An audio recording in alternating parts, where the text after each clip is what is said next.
of Columbia. Up next on the 10 p.m. report, a new decade of space exploration is launched. A state crackdown on dangerous trucks is announced. The battle off the ice over the high school hockey tournament. Minnesota Boy Scouts to the rescue of endangered turtles. In Dimension, the toilet of the future. Just one of the technological advancements expected in the 90s. I'm Don Shelby. I'm Colleen Needles. The 10 p.m. report with Mark Rosen and Mike Fairborn is coming up next.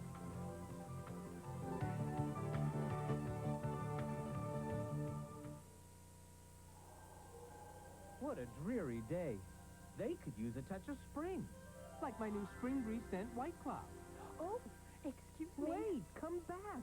I'm just one of the clouds that makes White Cloud. You make house calls? Only on special occasions like this. Smell my new Spring Breeze scent White Cloud. Smells like spring. Kinda gets you right here. White Cloud, now in new Spring Breeze scent. To say that I coasted through high school would be a major understatement.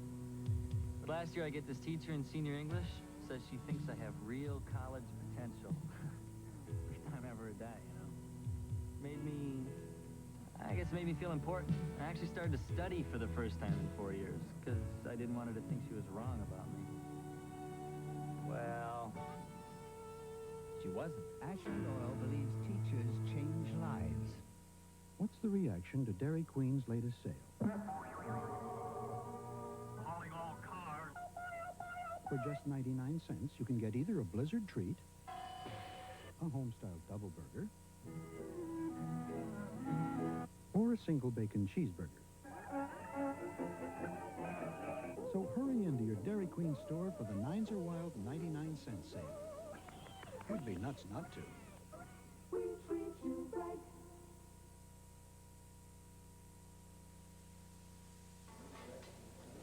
The problem, what to do with the homeless who drink too much and don't end up in a shelter when killer temperatures hit the Twin Cities. The new mayor of St. Paul says he has a solution.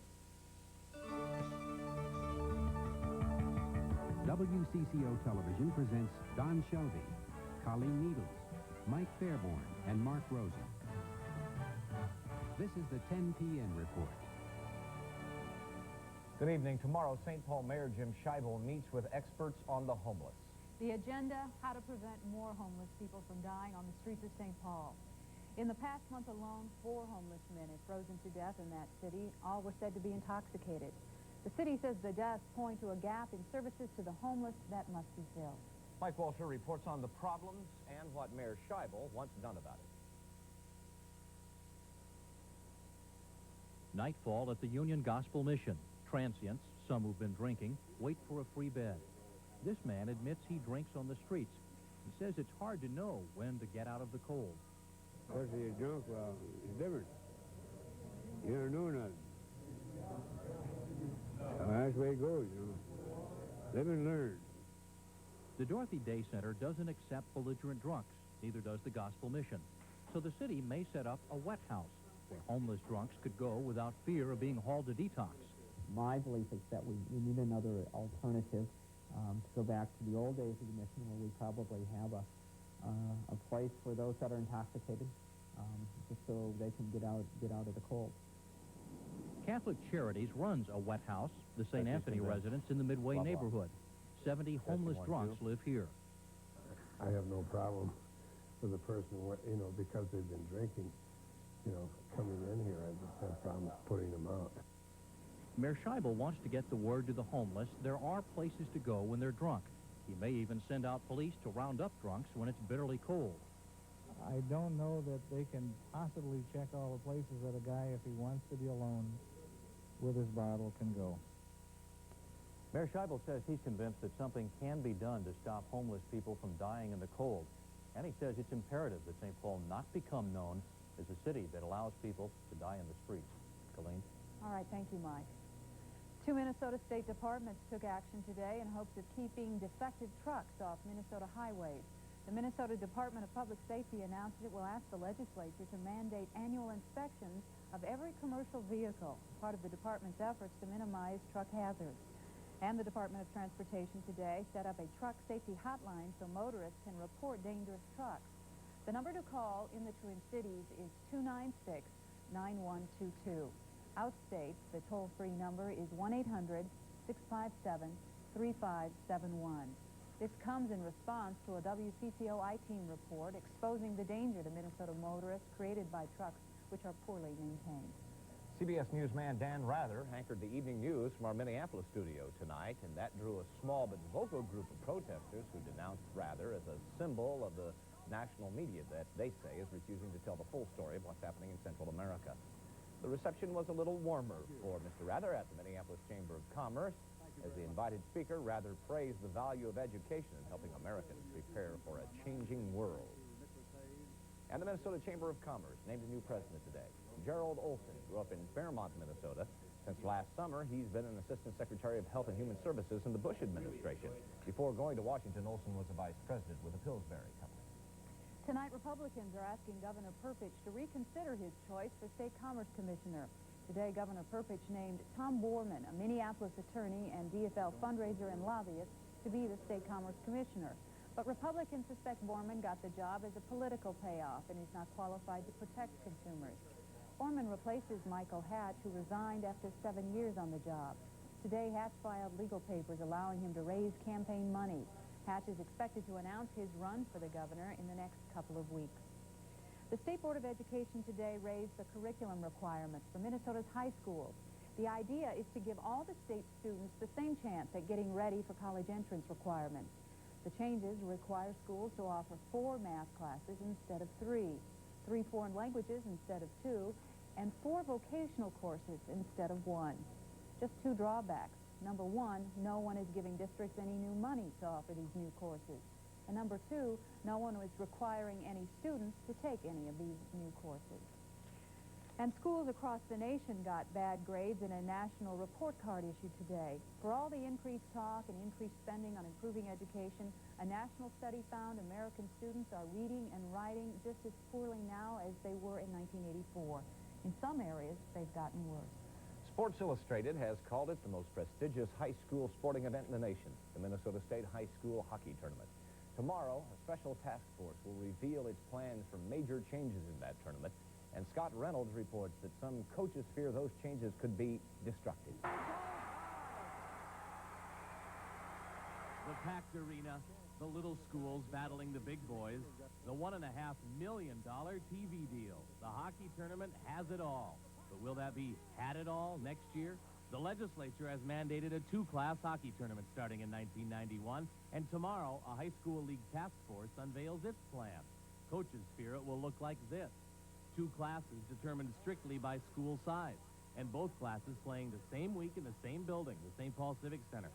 More than 90% of the coaches voted in favor of a much different plan.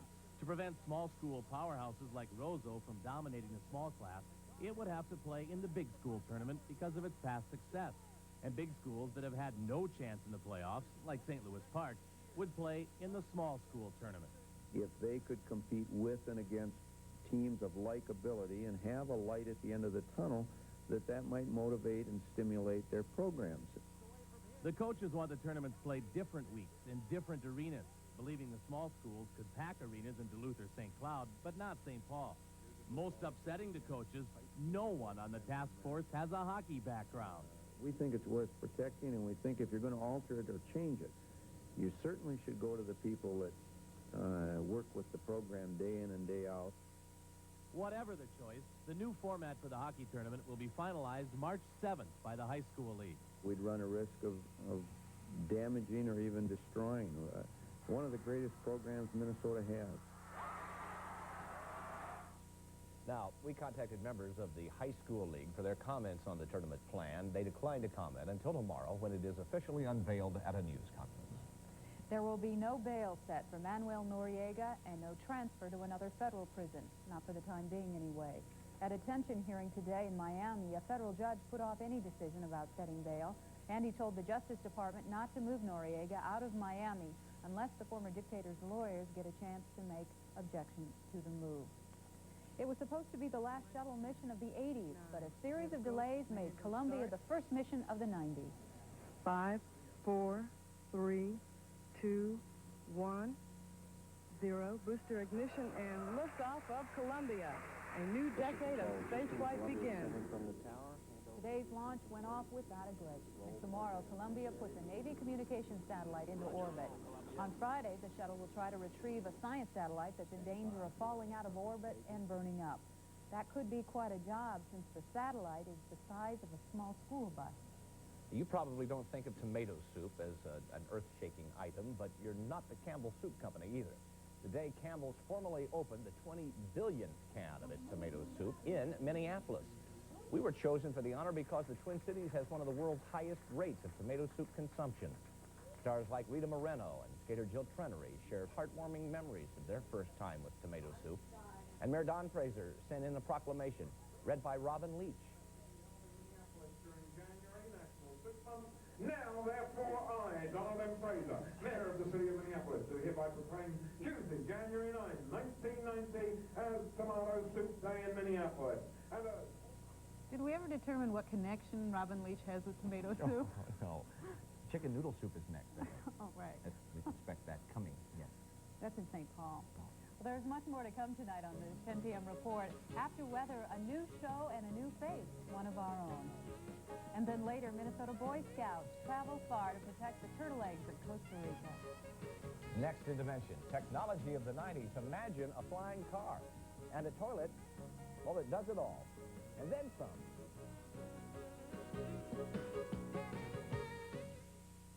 So I'm running late. I had to call Phoenix, so I'm using this other long-distance company. I dialed the wrong number. I got this guy in Fiji. What? Is this Phoenix? No, you reached Fiji. I dial again. Fiji again. What are you So I called the operator for credit. She said I'd have to talk to customer billing. I said, AT&T operators gave me instant credit. She said, you are not dealing with AT&T. Well, I am now. People who thought they could do better than AT&T are coming back for the real value. Aren't you glad you never left? Beautify your home with a winter project from Menard. Create a new look in any room with Masonite paneling. Choose from 5 decorator colors of Pine Mill. A beautiful style, just $9.99 a sheet. Glidden's spread satin interior latex paint is on sale, too. It dries quickly to a durable flat finish. Just $8.88 a gallon. And register to win a 1990 Ford Ranger XLT. Only at Menard's dazzling deal sale. Save big money at Menard. We've learned more in the past 10 years than in the last 100. One physician simply can't know it all. So we've expanded on an idea of the Mayo Brothers. The idea is that with physicians working together as a team, that one physician does have the resources to know more than ever before. 300 physicians make one heck of a second opinion.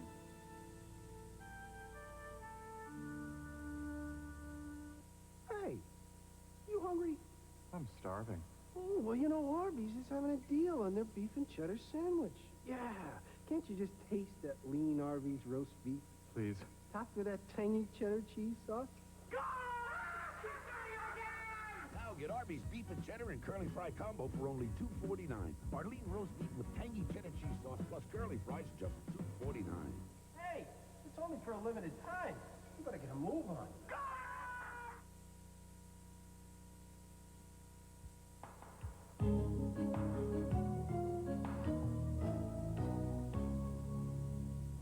Tonight in Dimension, technology in the 90s. This as we continue to focus on the issues that will affect the lives of Minnesotans in the next decade. The WCCO Pioneer Press Dispatch poll shows the majority of the 653 people asked are not very concerned that new technology could result in the elimination of their jobs. Only 8% were very concerned. As in the decades that precede us, the 1990s will see major advancements made in technology used both in the workplace and at home. Ellen Cox looks at what we might expect. The future. What's made in the future will be what people are willing to pay for. In this view from Hollywood, the future includes 3D projection to promote new movies, running shoes that automatically lace themselves, robot-run service stations. Welcome to Texaco. It looks fanciful, but the authors of a new book called Future Stuff say there is a 50-50 chance flying cars will be on the market by 1999.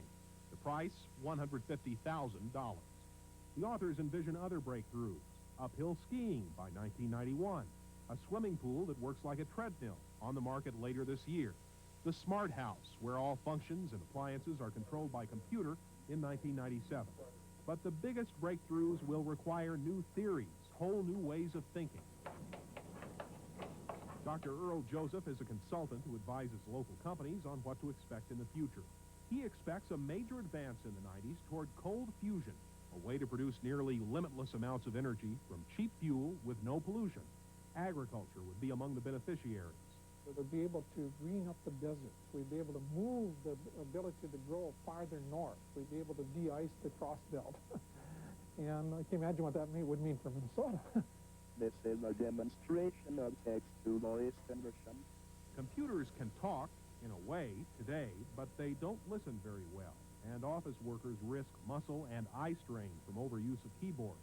Sometime in the 90s, computers should be able to hear instructions. F2, dictate, natural language interpretation will be one area that people will eventually make enough strides in that will have some success. But other areas, duplicating the way people are creative, for example, are going to be very difficult. It's going to take probably another generation. Meanwhile, computers should shrink.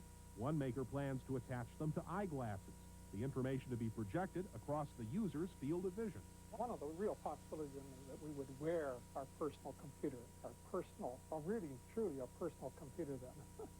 But the predictions don't always pan out. Personal computers were supposed to lead to the paperless society. Well, here's Dr. Joseph at his computer, and here's his desk. Another faulty prediction. A lot of people thought we all have picture phones at home by now. So far, only Pee Wee Herman can make that claim. I'll check. But conferencing by TV continues to grow in the business world, and U.S. West has a pilot project using the same system in rural schools. We see this as an enhancement to our ability to educate and to train and to develop in the future. It will improve our productivity and help us make the most of our time. The phone company has more features planned for the home. Within a few years, Twin Cities customers should be able to buy a device that will flash the phone number of whoever's calling while the phone's still ringing. If it's a caller you don't want to hear from, you trigger a recording. At this time, the party you have called is not taking calls. In New Jersey, the system has already cut down on crank calls, although some privacy experts worry it will discourage people from calling for confidential help. Other advances can be troubling. A trade show underway this week in Las Vegas is another demonstration that American companies are finding it hard to keep up with Asian firms in consumer electronics. Most of the products due this year, digital audio tape and electronic golf clinics, were developed overseas. Still in development, the Taiwanese smart toilet. It does a number of things automatically, not suitable for discussion here. But American know-how lives in the automated lawnmower, in the personal levitation vehicle, home to office at 100 miles an hour. And if it all leaves you dizzy, get ready for the gyro exerciser, the low-impact way to stay fit in the 90s. For Dimension, I'm Alan Cox. Well, as Alan mentioned, the so-called smart toilet may be in homes by the year 1992. Now, Alan didn't want to discuss its features, but Don, you could tell us about them, couldn't you? I don't know why this always falls to me to do this, but okay, here's what it does. The lid opens at the touch of a button. It flushes automatically. So far, so good. It sprays warm water, eliminating the need for tissue, they say. That, of course, is followed by a warm air to dry. And by 1996, inventors say it'll spray perfume. It will also measure body temperature, blood pressure. It will conduct a urinalysis. It will automatically send the results to your doctor. We'll keep you posted.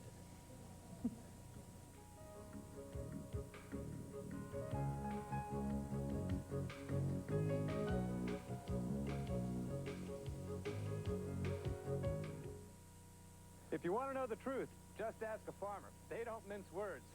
So to find out why a guy would switch from Duel or Lasso to Eradicane, let's ask a farmer. Greg, why'd you switch? My dealer said use this product. It's good. And I listened to him, and I'm glad I did. What'd you use before? I used Lasso, but it didn't pan out the way I wanted it to. I get real good control with Eradicane at an economical price. For better grass control than Duel or Lasso, ask a farmer about Eradicane. Tony's Pizza presents How to Be Italian. The first thing you gotta learn about being Italian is the use of the hands. This is what I call picking the grapes. Hey, where do you get off? Next, we have the pump. The elbows in, the palms up. Stop. You're breaking my heart over here. You could eventually get so good at this, you don't even need words. Capiche? Brought to you by Tony's Frozen Pizza. A real slice of Italian life. On Inside Edition. This is florid when I have to leave the country. He is a man who escaped the tyranny of Romania 23 years ago, but left behind a son. Now he is journeying back to search for the son he believes was killed in the revolution. I regained the country, but I lost the son. But at the end of his journey, he found more than the changes in his country. Inside Edition, Tuesday night at 10:35 on Channel 4.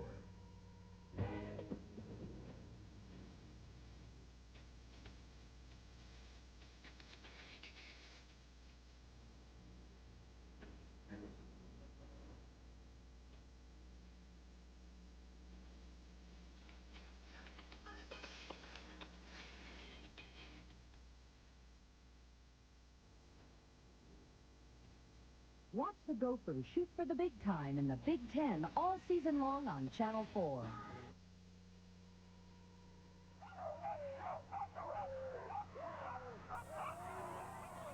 The 1990 John Bear Grease sled dog race got underway tonight in Duluth despite little snow. The 24 teams traveled to Grand Portage and then back. The first team to finish the four-day, 475-mile trip wins $12,000. Now, how do they do that if they hit spots where there isn't any snow? Each one of those sleds carries additional plastic runners that go on the bottom of the wood, and so that if they scar those up, they can take off and put new ones back on. So they carry them with them. And they curse the weatherman the whole time. Yes, they have your name up there posted on a banner. No, they pick on the Duluth. The local people. Yeah, the local people. But anyway, we at least didn't melt any snow for them today. They were in the 20s, so they stayed with what they had, and we felt a little bit of chill down here, didn't we? Who's that guy? Do you know that guy's name? Yeah, well, this was taken over at the American Neon School. That's Reddy Kilowatt. It is. Yeah, that's his name. Reddy Kilowatt. We'll have to take your word for that. And with the winds that we had today, up around 20 miles an hour, it felt a little chillier than we have had the last couple of days. A high of 30, though. 25 was the low. We actually had a 37 at midnight last night, making it the official high for the last 24 hours, but no precipitation. We may see some flurries over the next 24 to 36 hours, and maybe even a little bit of accumulation on Thursday. Cloudy skies right now. Our temperature's 23. The winds are out of the northwest at 14. The dew point is 18. The barometer rising. If you factor all that stuff together, we've got a wind chill of about 1 above out there right now. Here's what the clouds looked like over us last night. We had a big swirl of clouds to the south of us. Those moved on to the east. But circulation around that low continued spiraling clouds over us most of the day today. We're going to see a little bit of clearing here for a while before more clouds that are out there on the horizon start to roll in tomorrow. So we'll have increasing clouds throughout the day tomorrow. Temperatures in the meantime are in the single digits up to the north. So it's pretty cool up along the North Shore for the first night, at least, of the dog sled race up there. Temperatures falling into the teens here in the southern part of the state. We do have a low-pressure area that's moving off the east, and this storm system, when it came in on the west coast, produced strong winds in the Portland and the Seattle area. Winds up to 80 miles an hour. Some heavy rains also in Seattle, causing some flooding, and that also is down into the Portland area as well. As this storm system comes in, it's going to produce a warm front, first of all, for some sprinkles, then maybe changing over to snow late tomorrow night and into Thursday. The northern part of the state may get a little bit more snow, so maybe we will help out the dog sled races up there. High temperatures in the meantime. Tomorrow are going to recover a little bit. A good chance at seeing some 40s here across the southern part of the state. And then we're going to get a chunk of this colder air coming in behind that whole big weather system, and we'll end up with near normal temperatures coming into the weekend. Our forecast for tonight. Partial clearing, a little cooler, 17 for an overnight low with northwest winds at 5 to 15. Those winds are going to really pick up tomorrow. The next couple of days are going to be windy. Cloudy, warmer, a chance of sprinkles, changing to flurries late tomorrow night. And then we'll see some partly cloudy skies with a low of around 25 degrees, and then flurries again on Thursday as we get wrap around the backside of that low one more time, turning cloudy and cooler with a high of 30 and then falling temperatures. Friday, a high of only 25, and we'll see overnight lows dropping down into the single digits. We'll see some sunshine. Next chance of any precipitation, probably the latter half of the weekend. Okay, thank you, Mike. We would like to take this time to acknowledge a blessed event for one of our colleagues, a blessed event of sorts, not the birth of a new child, but the birth of a new show. Almanac Midweek had its debut tonight on Minnesota Public Television with our own Pat Kessler as one of the co-hosts. The show takes a look at Twin Cities topics, sometimes serious, sometimes not. It's going to be on every Tuesday night at 7, we hope, for a long time to come. Congratulations, Pat, and everyone over there at Channel 2. And good luck to everyone. Well, as we told you earlier, Dan Rather anchored the CBS Evening News from the Twin Cities tonight, and that was just part of a nonstop schedule that included interviews with local reporters and meetings with people who came out of the woodwork hoping for the chance to speak with him. Photographer Dave Bissonette gives us a look at a day in the life of a network anchor.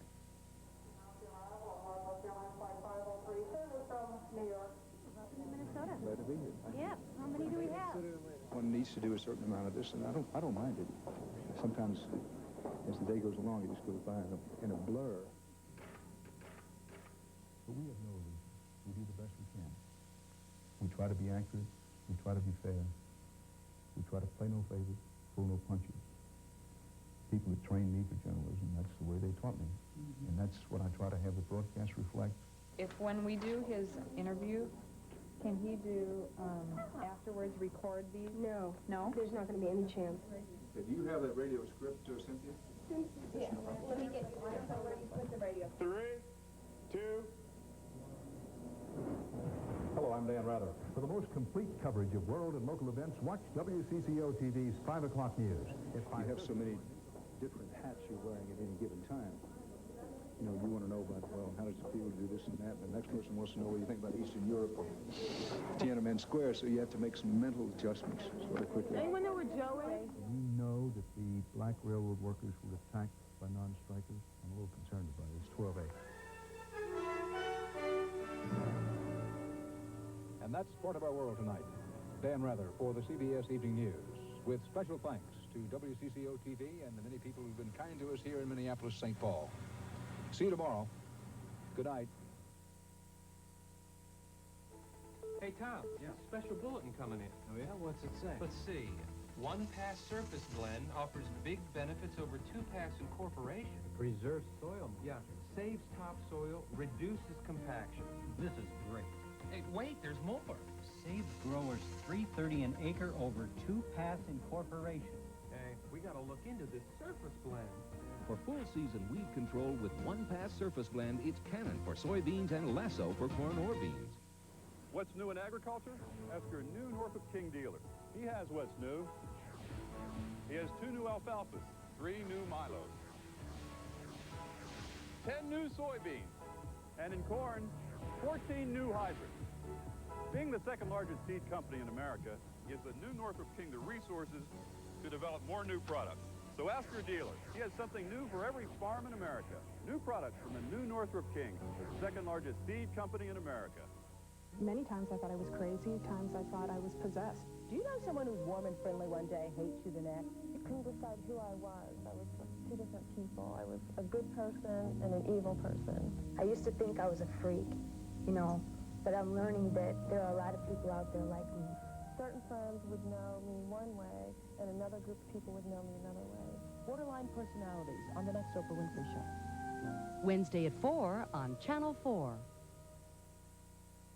On the next Sally Jesse Raphael, Jim Palmer, Faith Daniels, Roger Grimsby, rich, famous, successful, and they're all adopted.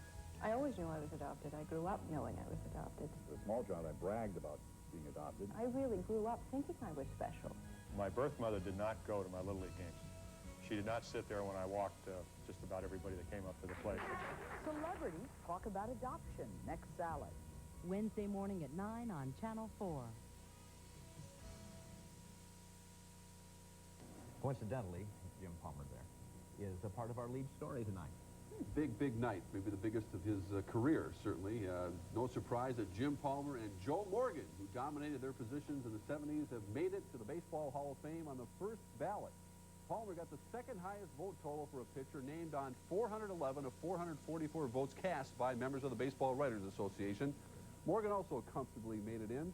But another disappointing year for several pitchers, including Gaylord Perry, missing by just 13 votes, Ferguson Jenkins, and Jim Bunning.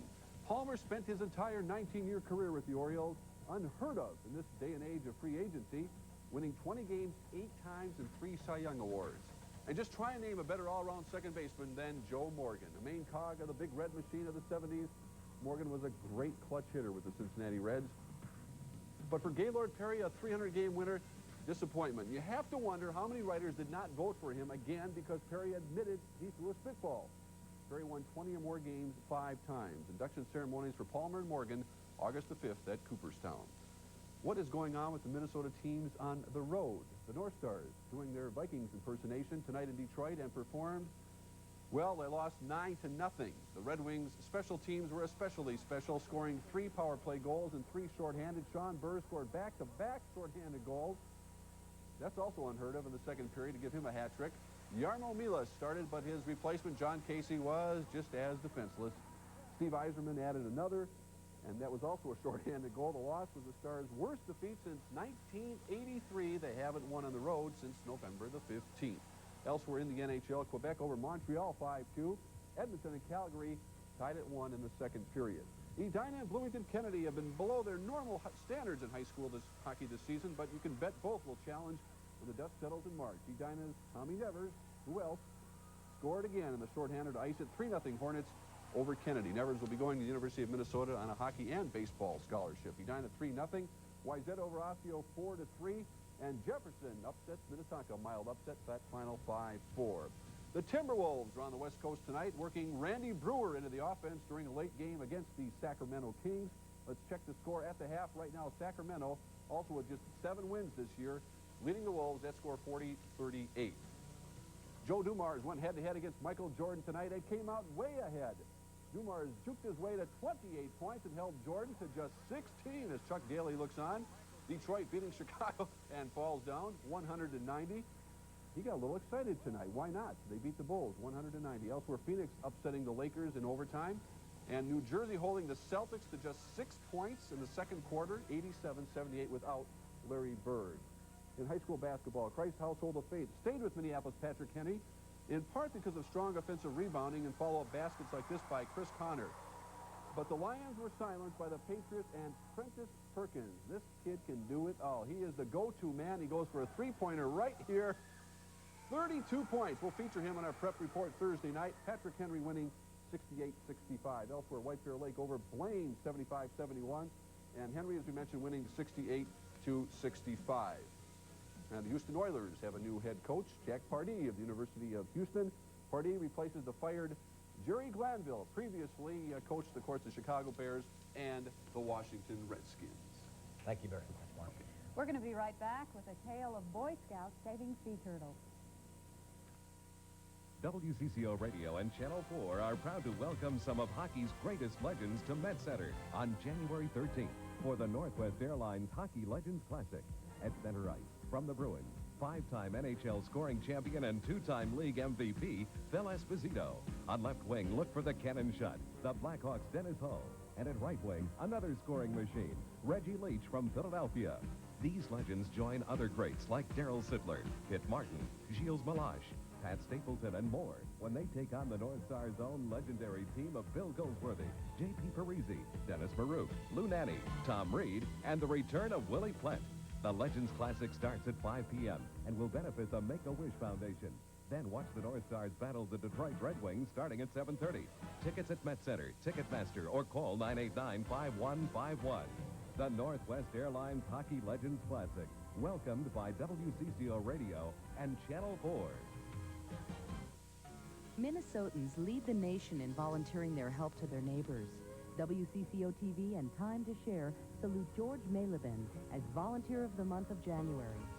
Hi there, Mr. Krause. Here we got a meal for you. Once a week for the past 10 years, George has taken the time to deliver hot meals to those in need. Thank you, George Malibin, for taking the time to share. Thank you. I'll see you next Friday. Right. Bye-bye.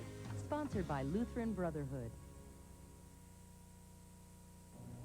Boy Scout expeditions usually don't venture much farther than the nearest state park, but one troop of St. Paul Scouts just got back from Costa Rica. And they weren't there just to sing songs around a campfire. 12 Boy Scouts, most of them from the Twin Cities, went to join in the battle to save endangered sea turtles. The invitation came from St. Paul's sister city of San Jose in Costa Rica. Today, the Scouts returned with strange and wonderful sights to tell about.